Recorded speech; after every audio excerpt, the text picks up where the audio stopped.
Hello friends, कैसे हैं? बढ़िया होंगे। मैं भी ठीक हूँ। तो हमारा चैप्टर चल रहा था supply under GST.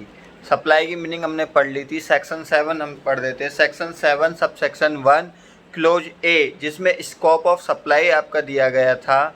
Section 7 subsection 1 close B में एक एक्सेप्शन था इम्पोर्ट ऑफ सर्विस, जो कहता था कि इम्पोर्ट ऑफ सर्विस कर रहे हो आप, चाहे फॉर द बिजनेस हो चाहे फॉर नॉट ए बिजनेस हो, आपके पर्सनल पर्पज से भी होगी तो भी वो सप्लाई मान लेंगे। Section 7 subsection 1 close C deemed supply का था, हमने शेड्यूल 1 लास्ट क्लास में देख लिया था। अब हम नेक्स्ट सेक्शन पे जा रहे हैं, सेक्शन 7 की। सेक्शन 7 सबसेक्शन 1 ए। सेक्शन 7 सबसेक्शन 1 ए सिर्फ क्या करती है, क्लासीफाई करती है कुछ एक्टिविटीज़ को कि वो सप्लाई ऑफ गुड्स होगी या सप्लाई ऑफ सर्विसेज होगी। ठीक है, तो सप्लाई का जो डिटर्मिनेशन है कि कोई एक्टिविटी कोई सप्लाई है या नहीं है, तो वो हम कहाँ से करेंगे? सेक्शन 7 सबसेक्शन 1 से ही करेंगे। और जब वो डिटरमाइन हो जाएगी तो कुछ एक्टिविटी ऐसी है जो सेक्शन 7 सबसेक्शन 1 ए प्लस शेड्यूल सेकंड में बताई गई हैं कि ये सप्लाई गुड्स की होगी, इस सप्लाई को सर्विस माना जाएगा। मतलब गुड्स और सर्विसेज में डिफ्रेंशिएट किया गया है शेड्यूल सेकंड में। शेड्यूल सेकंड ये नहीं बताता है कि वो सप्लाई है या नहीं है, वो तो हमको कौन बता चुका है पहले ही, सेक्शन 7 सबसेक्शन 1 बता चुका है। अगर 7 सबसेक्शन 1 के अकॉर्डिंग कोई एक्टिविटी सप्लाई है तो 7 सबसेक्शन 1 ए प्लस शेड्यूल सेकंड में वो एक्टिविटी गुड्स होगी या सर्विसेज होगी। कुल मिला के कई ट्रांजेक्शन ऐसे होते हैं जहाँ पे कन्फ्यूजन होती है कि इसको सप्लाई ऑफ सर्विसेज माने या सप्लाई ऑफ गुड्स माने, तो उस कन्फ्यूजन को दूर किया गया है शेड्यूल सेकंड के माध्यम से। कुछ एक्टिविटी हैं, ठीक है, तो वो आज हम पढ़ेंगे शेड्यूल सेकंड। ठीक है, चलते हैं आगे बोर्ड की तरफ। तो देखिए, हम पढ़ने जा रहे हैं आज शेड्यूल सेकंड, ठीक है, ऑफ सीजीएसटी एक्ट 2017। और ये कहाँ पे दिया हुआ है शेड्यूल? हमारे इस शेड्यूल का रेफरेंस सेक्शन 7 सबसेक्शन 1 ए, ठीक है। तो ये जो शेड्यूल है, ये जो सेक्शन और शेड्यूल है, ये क्या करते हैं? सिर्फ क्लासीफाई करते हैं। क्या करते हैं? क्लासीफाई। और वो भी किसको? सर्टेन एक्टिविटीज, सर्टेन एक्टिविटीज को कि वो गुड्स हैं या सर्विसेज है।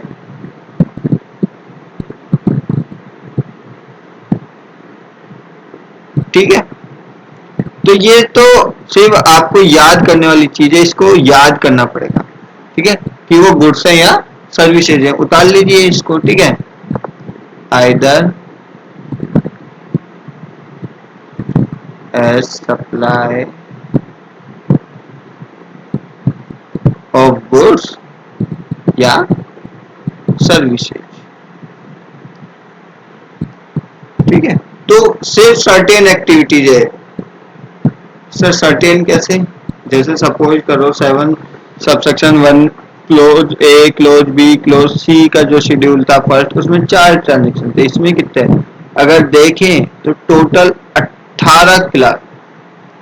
18 एक्टिविटी हैं, जिसमें से 5 एक्टिविटी तो गुड्स हैं और 5 ट्रांजेक्शन, सॉरी 13 ट्रांजेक्शन सप्लाई। तो ये 18 ट्रांजेक्शन हमको समझना है। ठीक है, क्लियर है? ठीक है, तो शेड्यूल सेकंड 7 सब सेक्शन 1 में जो दिए हुए, ठीक है। तो ये जो ट्रांजेक्शन है, जो एक्टिविटीज है, वो क्या क्या है वो अब हम देखते हैं कि, ठीक है। तो मैंने पहले कहा था जो मॉड्यूल है उसमें से ही, तो उसको ही मैं रिप्रोड्यूस कर रहा हूँ आपके सामने और उससे अपन समझेंगे। ठीक है,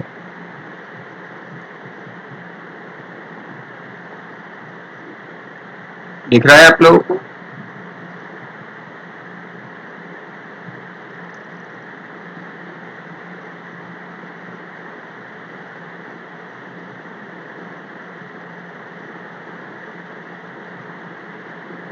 ठीक है। तो पहली एक्टिविटी है ट्रांसफर। सर ट्रांसफर, बिल्कुल।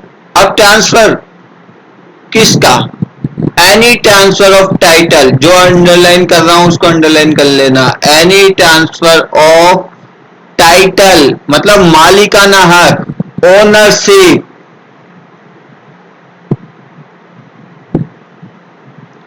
Any transfer of title in goods, अगर गुड्स की ओनरशिप ट्रांसफर हो रही है तो सर ये तो सिंपल से ट्रांजेक्शन होते हैं, तो ये क्या कहलाएंगे? सप्लाई ऑफ गुड्स कहलाएंगे। ठीक है, इसमें वैसे भी कोई कंफ्यूजन नहीं थी। सपोज करो आप किसी शॉप पे गए, वहां से कोई माल खरीद लिया, तो वो क्या है? सप्लाई ऑफ गुड्स है। ठीक है, फिर भी इन्होंने डाल दिया क्लियर करने के लिए। हाँ, इसका एक एग्जांपल देखें अपन, एक और एग्जांपल थोड़ा सा। हाई सी सेल्स,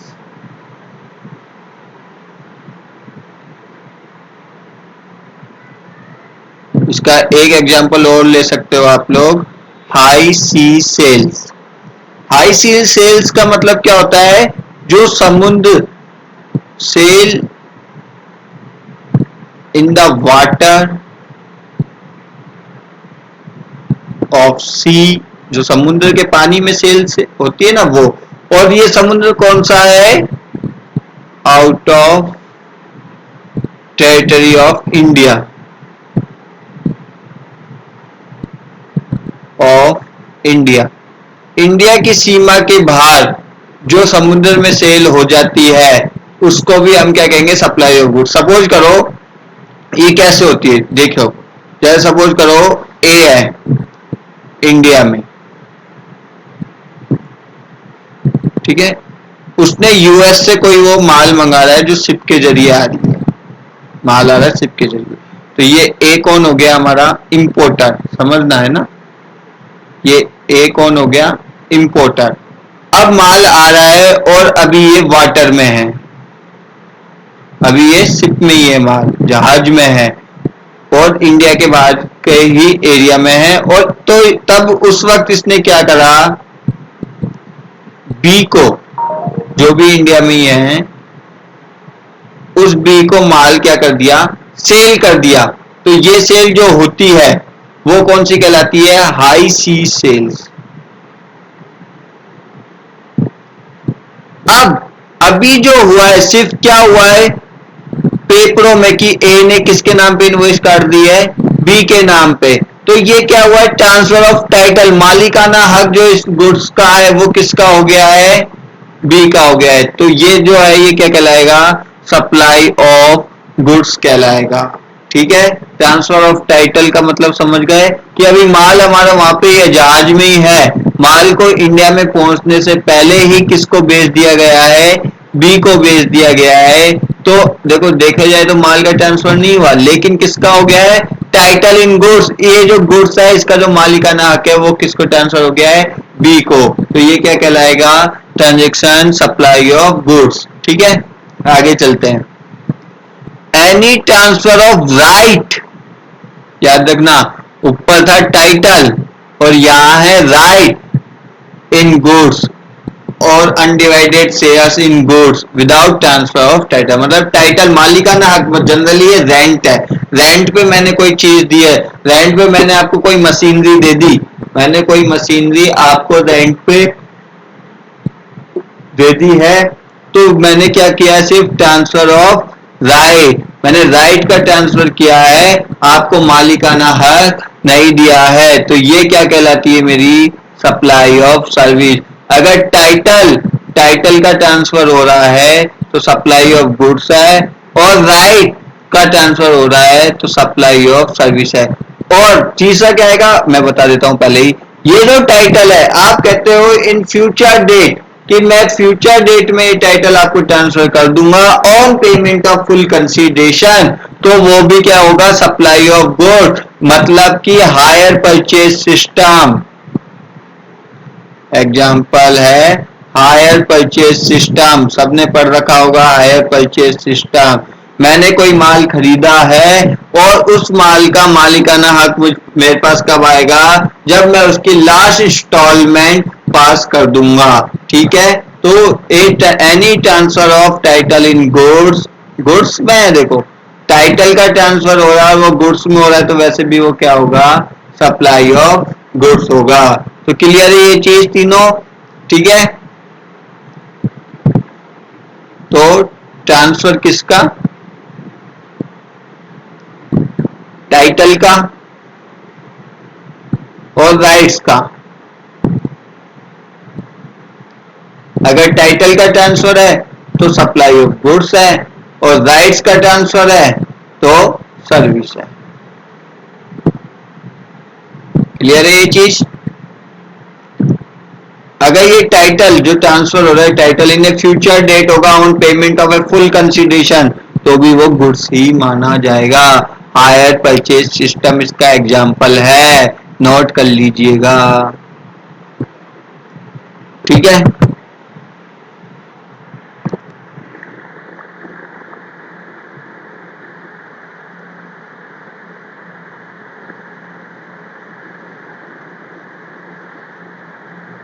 आगे चलो, इन्होंने भी कुछ एग्जाम्पल दे रखे हैं, पढ़ लेते हैं, इनके एग्जाम्पल भी पढ़ लेंगे, है ना। चलो,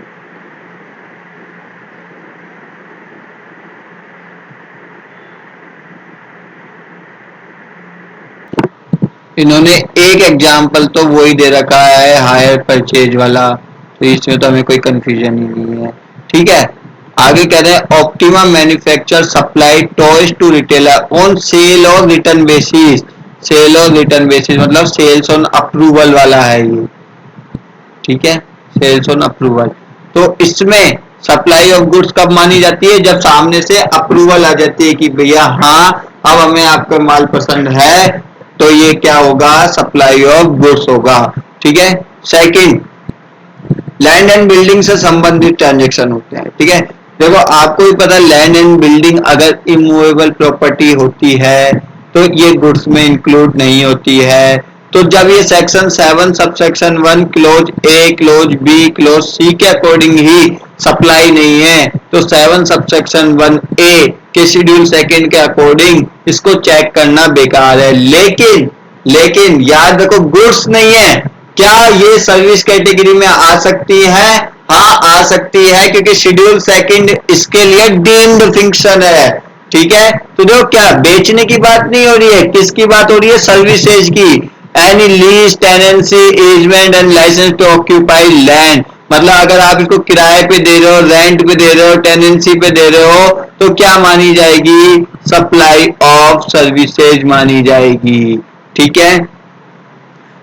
Any lease or letting out of building including a commercial, industrial, residential complex for business और commerce wholly or partly, ठीक है। मतलब कोई शॉप है आपने, वो शॉप किसी को किराए पे दे दी है बिजनेस पर्पज के लिए, तो भी क्या होगी, सप्लाई ऑफ सर्विसेज मानी जाएगी, ठीक है।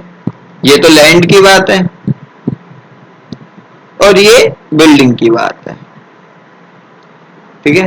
तो लैंड और बिल्डिंग अगर किराए पे दी जा रही है, रेंट पे दी जा रही है, तो वो क्या होगी, सप्लाई ऑफ सर्विस की कैटेगरी में आएगी।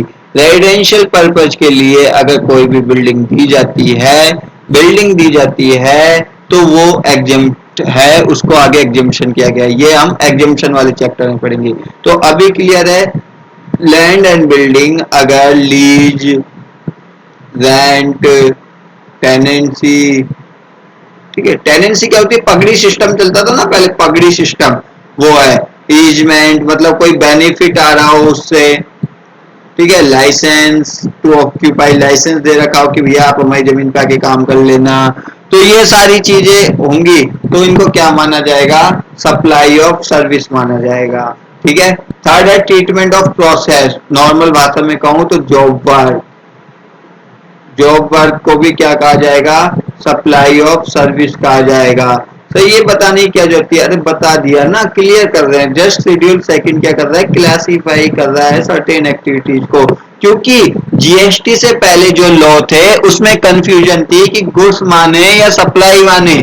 अच्छा सर चलो गुड्स और सप्लाई है, लेकिन है तो ये अब जीएसटी में। पहले तो चलो अलग अलग एक्ट थे गुड्स के और सर्विसेज के, लेकिन अब अरे भैया अभी भी इनको गुड्स या सर्विस में डिफाइन अलग अलग करना इसलिए पड़ेगा क्योंकि रेट अलग अलग है। गुड्स पे रेट अलग है, सर्विसेज पे रेट अलग है, सर्विसेज के लिए प्रोविजन अलग है, गुड्स के लिए अलग प्रोविजन है। ये हम आगे देखेंगे, सबके लिए अलग अलग प्रोविजन है। इसलिए हमको पता होना चाहिए कि कोई ट्रांजेक्शन जिसकी सप्लाई हो रही है वो ऑफ गुड्स है या ऑफ सर्विसेज है। ठीक है, तो जॉब वर्क अगर है तो वो भी सर्विसेज ही माना जाएगा। ठीक है, जॉब वर्क का मतलब क्या होता है? थर्ड पर्सन के सॉरी किसी दूसरे व्यक्ति के माल पे, जैसे सपोज करो ए है, ए ने बी को कुछ कपड़ा दिया, रॉ फैब्रिक दिया, और बी ने इस पे क्या करा, डाई का काम किया, और डाई के काम करने के बाद ये वापस ए को लौटा दिया। तो ये बी ने क्या किया है? जॉब वर्क किया है। बी ने क्या किया है? जॉब वर्क किया है। और ये जो जॉब वर्क है इसको क्या कहेंगे हम? सप्लाई ऑफ सर्विस कहेंगे। ठीक है,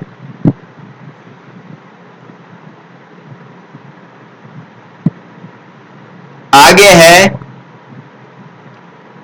transfer of business assets. Transfer of business assets,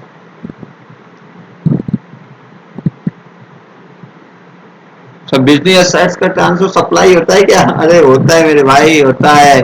भूल गए? शेड्यूल फर्स्ट में भी था विदाउट कंसीडरेशन, और विद कंसीडरेशन है तो वैसी सेक्शन 7 सब सेक्शन 1 क्लोज ए में आ जाएगा ट्रांसफर। उसमें 8 फॉर्म्स ऑफ सप्लाई थे ना, याद है? कौन कौन से का बताओ मेरे साथ। सेल, सेल का भाई ट्रांसफर, बार्टर, बार्टर का भाई एक्सचेंज, लीज, लीज का भाई रेंटल। ठीक है, कितने हो गए? सेल हो गया, ट्रांसफर हो गया, बार्टर हो गया, एक्सचेंज हो गया, लीज हो गया, रेंट हो गया, और इनका कजिन ब्रदर लाइसेंस, और लास्ट में सारी कहानी खत्म करके डिस्पोजल। याद है ना? ये 8 फॉर्म्स ऑफ सप्लाई, याद रखना। तो ये क्या कह रहा है कि ट्रांसफर ऑफ बिजनेस असेट्स, अगर बिजनेस असेट्स का ट्रांसफर हो रहा है तो क्या माना जाएगा? सप्लाई ऑफ गुड्स माना जाएगा। ठीक है, तो goods forming part of business assets are transferred disposed of by under direction of person carrying on the business so as no longer to form of those assets. ठीक है, अगर क्या कह रहे हैं ये लोग कि आपने कोई बिजनेस असेट्स का ट्रांसफर किया, ठीक है, किसके डायरेक्शन पे? जिसका बिजनेस है उसके डायरेक्शन पे ऑब्वियसली, तो वो क्या कहा जाएगा? सप्लाई ऑफ गुड्स कहा जाएगा। लेकिन याद रखिएगा इसके कुछ एक्सेप्शन हैं। एक्सेप्शन ये है कि transfer as a business of going concern. ठीक है, इसका एक्सेप्शन क्या है? एक्सेप्शन, और एक्सेप्शन ही हमको अच्छे से याद रखना है, क्योंकि जो भी क्वेश्चन होते हैं वो किस पे बनते हैं? मैंने पहले भी कहा था, किस पे बनेंगे? एक्सेप्शन पे बनेंगे। ठीक है, तो एक्सेप्शन क्या है इसका? कि एज ए गोइंग कंसर्न अगर हम लोग कर रहे हैं,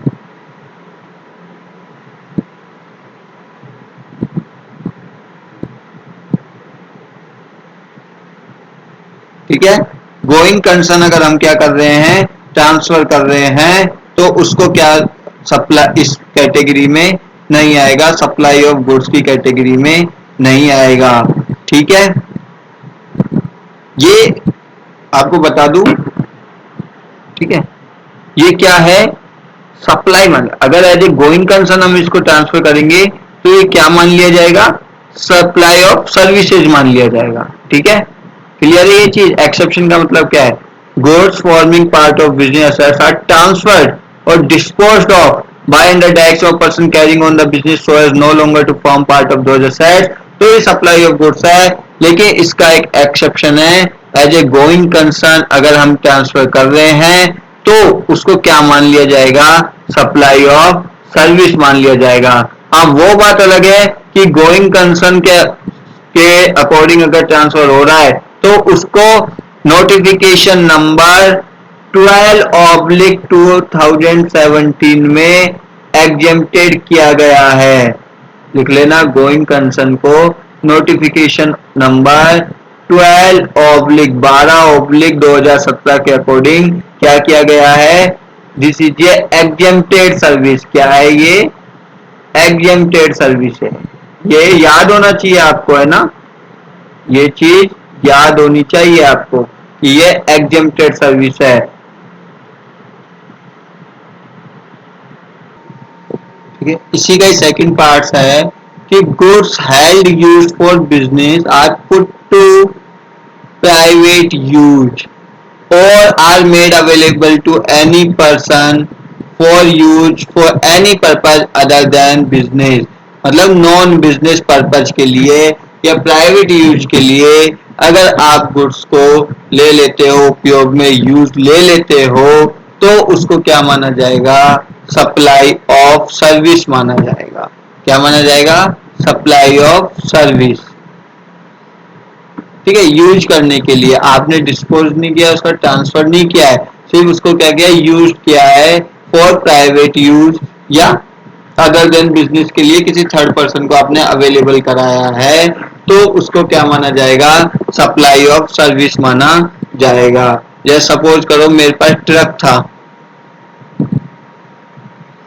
ठीक है, वो ट्रक मैंने किसी को दे दिया, किसी बंदे को दे दिया, थर्ड पार्टी को, थर्ड पर्सन था कोई, उसको यूज करने के लिए।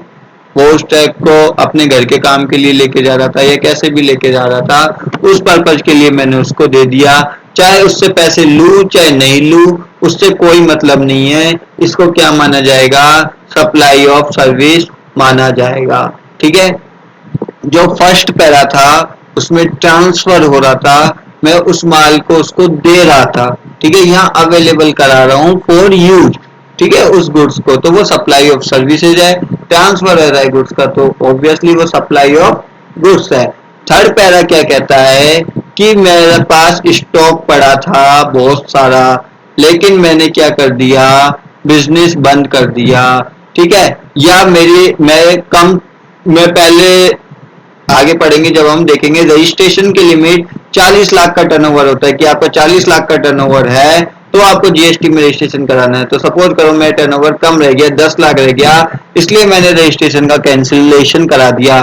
तो कैंसिल करते वक्त या मेरा बिजनेस क्लोज होते वक्त जो भी हुआ हो, उस वक्त मेरे पास जो स्टॉक पड़ा है वो स्टॉक भी मेरे पास क्या मान लिया जाएगा, सप्लाई मान लिया जाएगा, और मुझे उस क्लोजिंग स्टॉक पे क्या चुकाना पड़ेगा, जीएसटी चुकाना पड़ेगा। ठीक है, तो ये भी क्या, इसको क्या कहा जाएगा, सप्लाई ऑफ गुड्स कहा जाएगा। ठीक है, तो goods forming part of assets of any business carried on by person, देखो who ceases to be a taxable person, जो पहले टैक्सेबल पर्सन था लेकिन अब टैक्सेबल पर्सन नहीं है। कई कारण हो सकते हैं, जैसे मैंने बताया कि पहले उसका टर्नओवर ज्यादा था, अब अंडर लिमिट है, तो उसने सोचा कैंसिल करा देता हूं, क्या मतलब है जीएसटी की माथाफोड़ी लेने से, बिजनेस बंद हो गया है, क्लोज हो गया है, शट डाउन हो गया है, कई कारण हो सकते हैं। तो अब वो क्या करेगा कि जो उसके पास स्टॉक पड़ा है उसको क्या माना जाएगा, सप्लाई ऑफ गुड्स मान लिया जाएगा।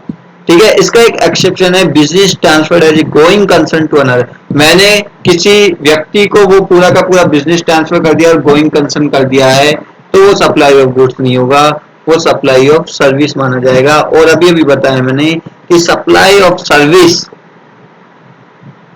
क्या होती है, ऑफ बिजनेस असेट्स क्या है, होली और पार्टली, चाहे एक असेट्स ट्रांसफर की हो चाहे सारी पूरा का पूरा बिजनेस ट्रांसफर किया हो, नोटिफिकेशन नंबर 12/2017 से एग्जेम्प्ट है ना। ठीक है, या मैंने बिजनेस क्या करा कि पहले बिजनेस मेरे द्वारा चलाया जाता था, अब मेरे बेटे के द्वारा चलाया जाता है, तो जो मेरा बेटा है वो क्या माना जाएगा, टैक्सेबल पर्सन माना जाएगा, अब उस पे लगेगा, इसलिए उसको भी इस पैरा में इंक्लूड नहीं किया जाएगा। जो मेन इस पैरा में इस शेड्यूल में इसको इंक्लूड करने का रीजन है वो यही है कि ये स्टॉक अब बिकेगा नहीं, अब भाई अब बिकेगा नहीं तो इस पे टैक्स कौन देगा, गोइंग कंसर्न या रिप्रेजेंटेटिव सीसी के द्वारा उसको आगे कैरी ऑन किया जाता है, तो वो लोग माल बेचेंगे, उस पे टैक्स दे दिया जाएगा, इसलिए उसको एक्सेप्शन में रखा गया है। क्लियर है ये चीज, ठीक है। Next, renting of A immovable property, ये ऊपर भी पढ़ चुके हैं हम। Renting of A immovable property कोई है, अगर उसको हम रेंट पे दे रहे हैं तो वो क्या माना जाएगा? सप्लाई ऑफ सर्विस माना जाएगा। ठीक है,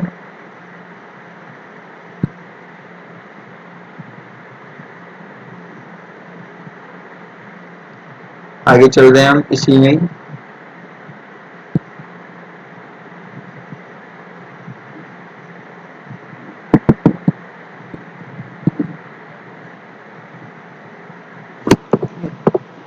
धार्मिक जगह को किराए पे देना, एक एजुकेशनल इंस्टीट्यूट, मतलब वही चीजें इमूवेबल प्रॉपर्टी को आप किराए पे दे रहे हो तो वो माना जाएगा। ठीक है, नेक्स्ट क्या है? Construction of complex building civil structure. ये क्या है? ये पहले अगर आप देखोगे, पहले ये वर्क्स कॉन्ट्रैक्टर सर्विस है। ये कैसी सर्विस होती है? इसको क्या बोलते हैं? एक वर्क्स कॉन्ट्रैक्ट सर्विस है। ये टाइप ऑफ वर्क्स कॉन्ट्रैक्ट है। वर्क्स कॉन्ट्रैक्ट में क्या होता है?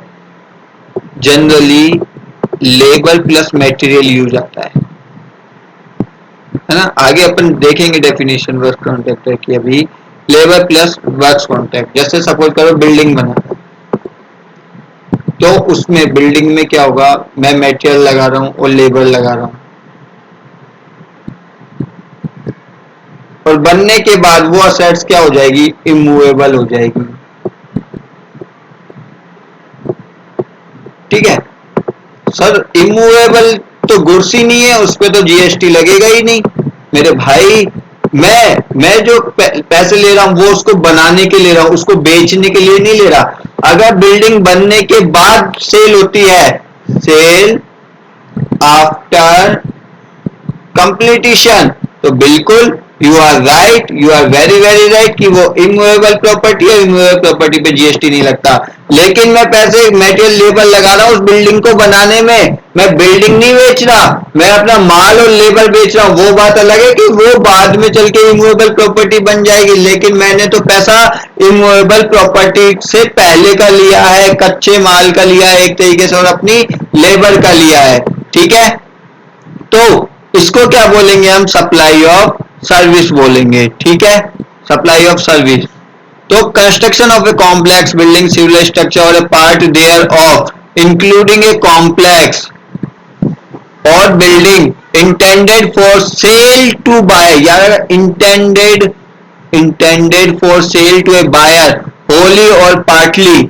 ठीक है, तो वो क्या होगा? कंस्ट्रक्शन कर रहे हैं एक बिल्डिंग सिविल स्ट्रक्चर किसी भी कॉम्प्लेक्स का, अगर मैं वो दे रहा हूं तो वो क्या है? Supply of service. लेकिन जैसे मैंने बताया कि सेल आफ्टर कंप्लीटिशन नहीं होनी चाहिए, तो वही एक्सेप्शन है, except where the entire consideration has been, entire consideration, ये चीज याद रखना, entire consideration has been received after issuance of complete, मतलब बिल्डिंग कंप्लीट होने के बाद, बिल्डिंग कंप्लीट होने के बाद। ठीक है, तो entire consideration has been received होना चाहिए आफ्टर बिल्डिंग बनने के। वह और याद रखना एंटायर है ना। कंप्लीटेशन सर्टिफिकेट कौन देगा? कोई भी कंपिटेंट अथॉरिटी दे सकती है। ठीक है, आर्किटेक्चर हो जो ऑथराइज्ड हो, जेडीए हो, लोकल म्युनिसिपल हो, कोई से भी कंप्लीटेशन सर्टिफिकेट गवर्नमेंट अथॉरिटी जो आपको दे रही है वो दे सकती है। ठीक है, तो ये एग्जाम्पल दिया हुआ है। ठीक है, तो याद रखना हमारी चीज, ये एग्जाम्पल तो एक्सेप्शन का दे दिया। Rathi builders has constructed individual residential unit for agreed consideration of ₹1.2 crore per unit. देखो इतने का कंसिडरेशन तय हुआ था बिल्डिंग बनाने का। ₹90 lakh per unit was received before issuance of completion certificate by the competent authority and balance after। तो ये हमारी सप्लाई ऑफ सर्विस में आएगा या नहीं आएगा? आएगा। क्यों? क्योंकि आधा पहले प्राप्त हो चुका है, आधा बाद में। पूरा अगर बाद में प्राप्त होता है, एंटायर कंसिडरेशन रिसीव्ड आफ्टर कंप्लीटिशन होता तो वो हमारे एक्सेप्शन में आता। लेकिन इसमें आधा क्या हो चुका है? पहले आ चुका, आधा बाद में आएगा, इसलिए ये क्या होगी? Supply of services. Supply of goods नहीं है, ये सर्विसेज है। कौन सी सर्विसेज है? Generally works contract service. Works contract service में यही होता है कि हम जो हमारी मेहनत और जो मटेरियल लगाते हैं वो किसी दूसरे को ट्रांसफर हो जाता है। आगे दे रखा है कंस्ट्रक्शन में इंक्लूड क्या क्या होगा, वो सब चीजें। ठीक है,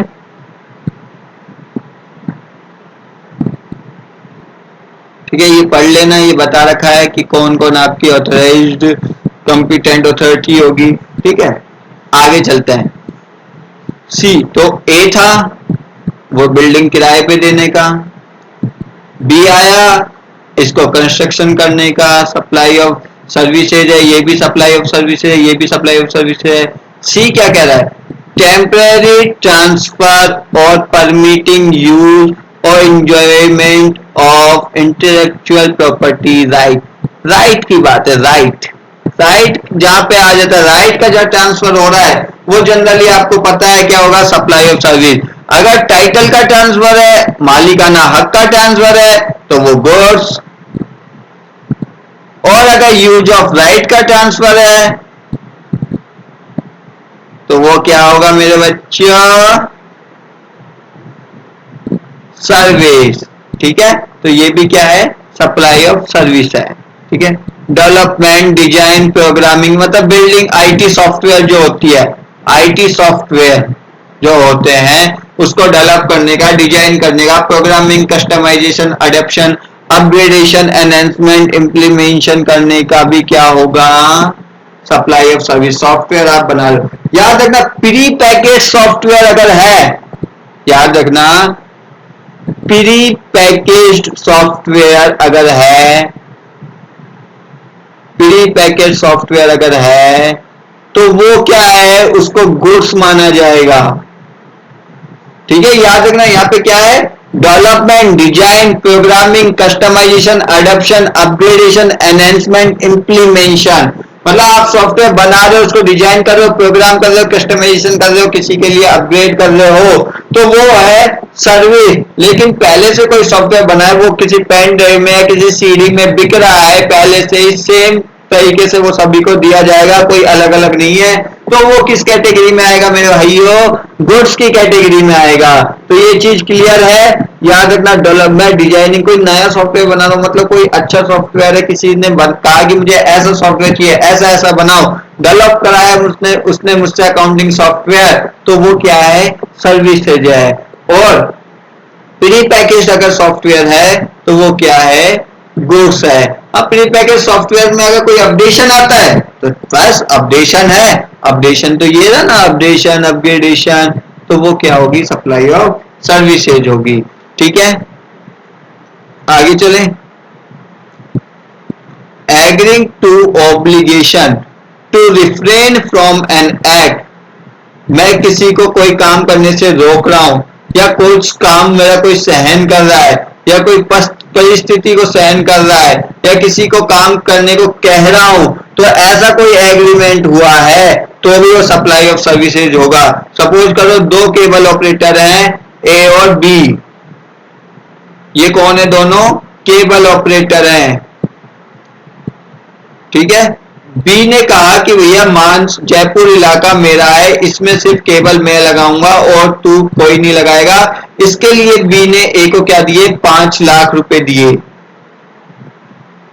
तो ये ए ने बी को क्या करी है, सप्लाई ऑफ सर्विस दी है। ठीक है, ए को क्या किया जा रहा है, obligation to refrain from an act, कुछ करने से रोका जा रहा है। ठीक है, late delivery charges, late delivery charges भी क्या होंगे, सप्लाई ऑफ सर्विस। टॉलरेट, आप मैंने आपको डिलीवरी लेट डिलीवरी किया, उसको आप सहन कर रहे हो, उस परिस्थिति को झेल रहे हो, उसके लिए मैंने आपको दिया है पैसा, तो वो भी क्या है, सप्लाई ऑफ सर्विसेज होंगी।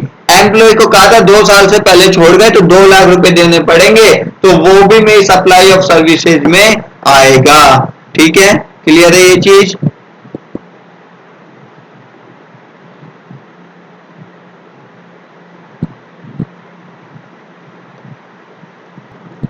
नेक्स्ट है transfer of right to use, right आ गया, कोई कंफ्यूजन ही नहीं है क्या है, ये तो वैसे ही सर्विस है, सप्लाई ऑफ सर्विस है ना, ये उसी का ही पार्ट चल रहा है 5th पॉइंट का। ठीक है, जिससे बिल्डिंग की लीज आ गई थी, कंस्ट्रक्शन आ गया था, ट्रांसफर ऑफ डेवलपमेंट राइट्स आ गए थे, ऑफ इंटेंजिबल असेट्स के आते ज्यादातर वो। ठीक है, और आपके सॉफ्टवेयर का आ गया था, और transfer of right to use any goods for any purpose, any goods any purpose, किसी भी पर्पज के लिए आप ट्रांसफर कर रहे हो जब यह हुआ मशीन गिवन ऑन हायर। ठीक है,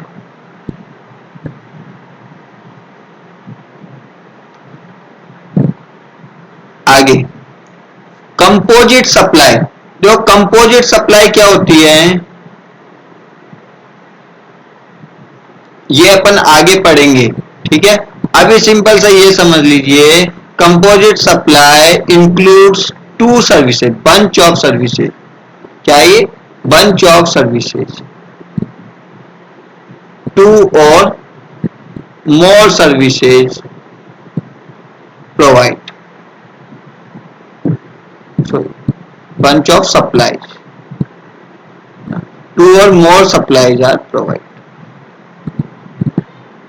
जैसे सपोज करो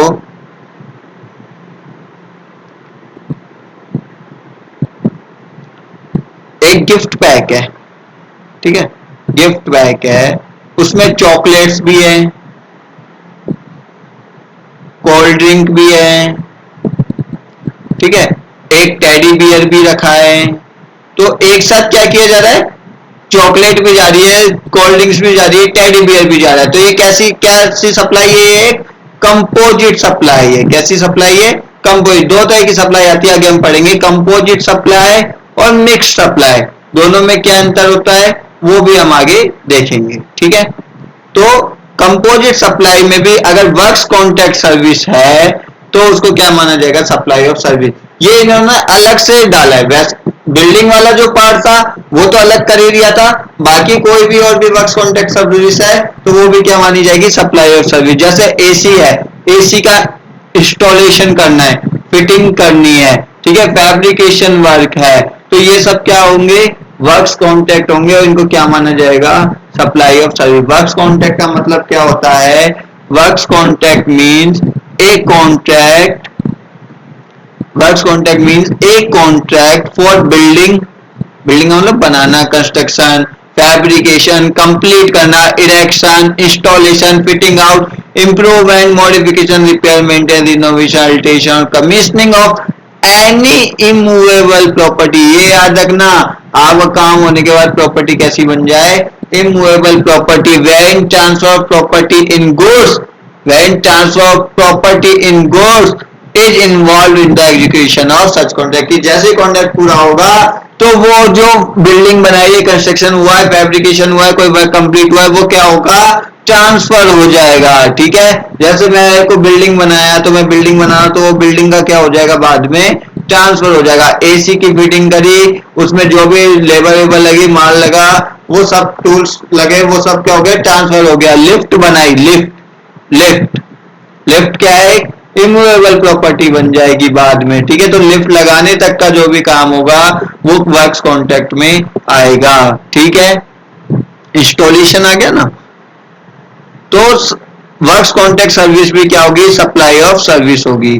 ठीक है, आगे कह रहे हैं रेस्टोरेंट सर्विस। इसका एक ही मतलब है, restaurant service other than alcohol. क्यों? क्योंकि अल्कोहल तो गुड्स ही नहीं है, अल्कोहल तो नॉन जीएसटी सप्लाई है। ठीक है, तो सप्लाई ये इसका मतलब है रेस्टोरेंट की बात कर रहा है। ये कौन सी सर्विस की बात कर रहा है? रेस्टोरेंट सर्विस भी एक कंपोजिट सप्लाई हो गई, क्योंकि वहां पे वेटर भी होता है, वेटर अपनी सर्विस दे रहा होता है, खाना भी खा रहे होते हो, खाने में भी कितनी सारी चीजें जारी होती है, तो वो सब क्या हो गई है? एक कंपोजिट सप्लाई हो गई है। तो supplied by way of as part of any service or in any other manner whatsoever goods being food or any other article for human consumption, any drink for cash। ठीक है, तो ये सारी चीजें क्या होगी? रेस्टोरेंट। कुल मिला के सेकंड पॉइंट क्या है? रेस्टोरेंट की सर्विस अगर है तो वो भी सप्लाई ऑफ सर्विस मानी जाएगी। उसमें ऐसा अलग नहीं कि भैया खाने का अलग बनाएंगे, उसमें पनीर है तो अलग, दूध है तो अलग, वो पूरा एक ही देखा जाएगा। Restaurant service supply of service मानी जाएगी। ठीक है,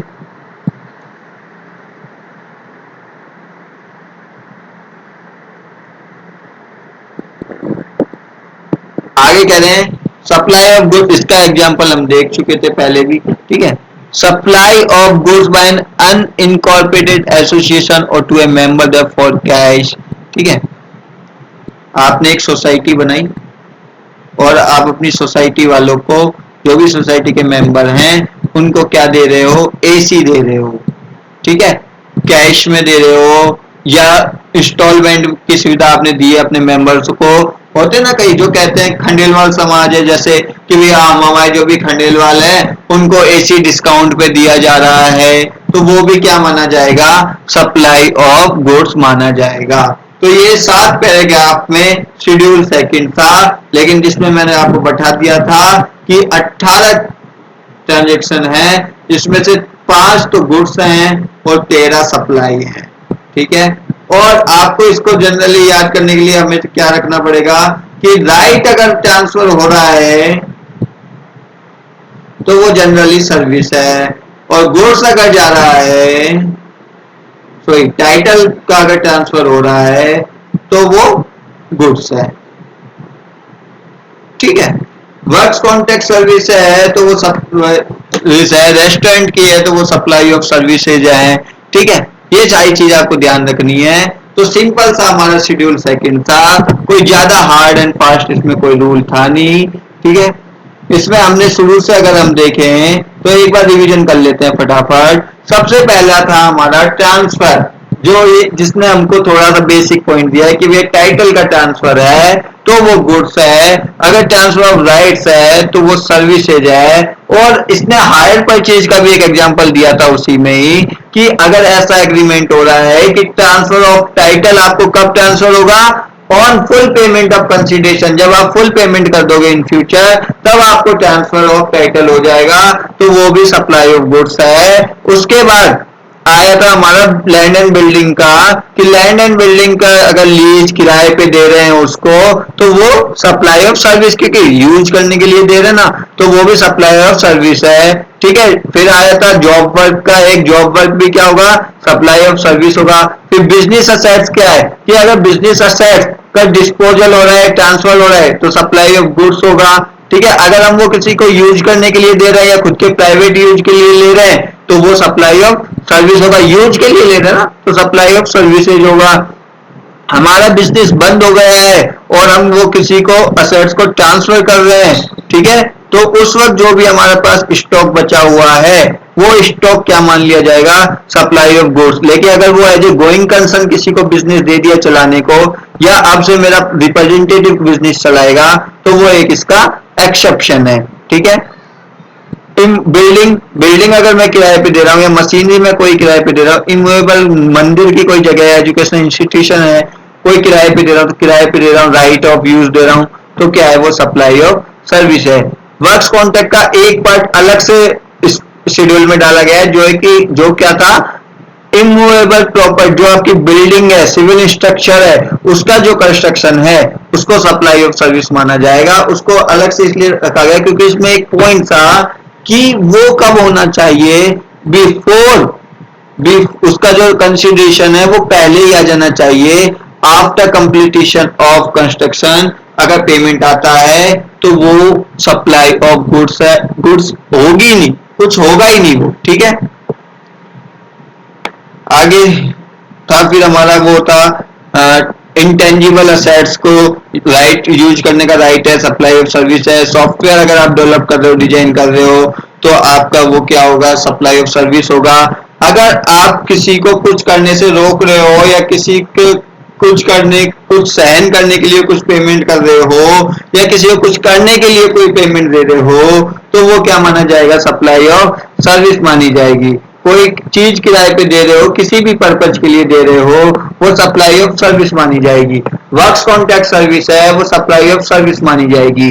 रेस्टोरेंट सर्विस है, वो सप्लाई ऑफ सर्विस मानी जाएगी। अगर किसी सोसाइटी के द्वारा, अनइनकॉर्पोरेट सोसाइटी के द्वारा अपने मेंबरों को कोई गुड्स की सप्लाई की जाती है तो वो ऑब्वियसली सप्लाई ऑफ गुड्स मानी जाएगी।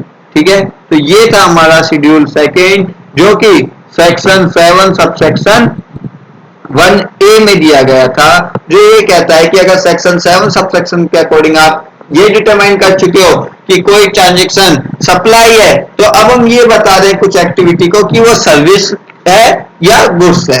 ठीक है, अब एक बचा हमारे पास लास्ट में शेड्यूल थर्ड, जिसको हम नेक्स्ट क्लास में पढ़ेंगे, जो कि एक कह सकते हैं नेगेटिव लिस्ट है।